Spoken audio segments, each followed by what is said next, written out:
My son's family put me in a nursing home to free up the house, so I sold it for $1.8 million first. The sound of laughter echoed through the living room, but it wasn't mine. From the kitchen doorway, I watched as my son Daniel, his wife Rebecca, and their 2 children spread out blueprints of my home on the dining table.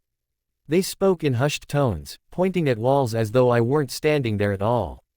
It wasn't the first time I felt invisible in my own house. At 78, I moved slower, but my mind was sharp, my memory intact. Yet, to them, I was a burden.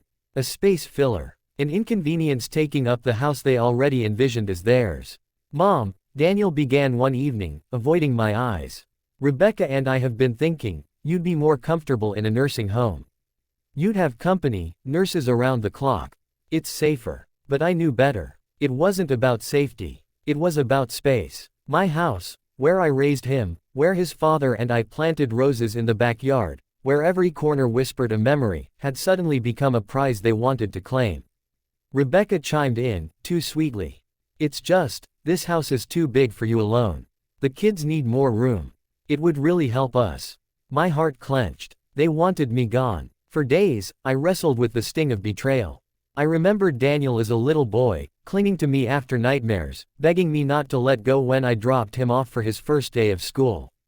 I had sacrificed everything, late nights, double shifts, even my own health, to give him a good life. And now, he was ready to tuck me away like old furniture. But I wasn't weak. Not yet. That night, as the house settled into silence, I pulled out the folder hidden beneath my bed. The deed, the will, the documents no one bothered to ask if I still controlled. They all assumed that age made me powerless. But this home was mine. Mine to decide what would happen to it. The next morning, while Rebecca busied herself with online shopping and Daniel left for work, I made a phone call to an old friend, Martin, a retired real estate agent who had once helped us buy this house decades ago. "Clara," he said warmly after all these years. "What can I do for you?" "I want to sell my house," I told him, steady and certain. Within weeks, after discreet visits and evaluations, the house was on the market. It sold faster than I imagined, for $1.8 million. More money than I had ever seen in my lifetime. When the sale finalized, I sat my family down in the living room one last time. Daniel looked confused as I handed him an envelope. "Mom, what's this?" "It's the notice," I said firmly. "This house isn't ours anymore. I sold it." His face drained of color. You what?" "But, this was supposed to." "No, Daniel," I cut him off. "This house was never yours to take. It was mine to give. And you made it clear, you weren't asking me. You were deciding for me." "Well, I've made my decision." Rebecca's mouth fell open. "But where will you live?" I smiled, feeling lighter than I had in years. "Not in a nursing home, that's for sure.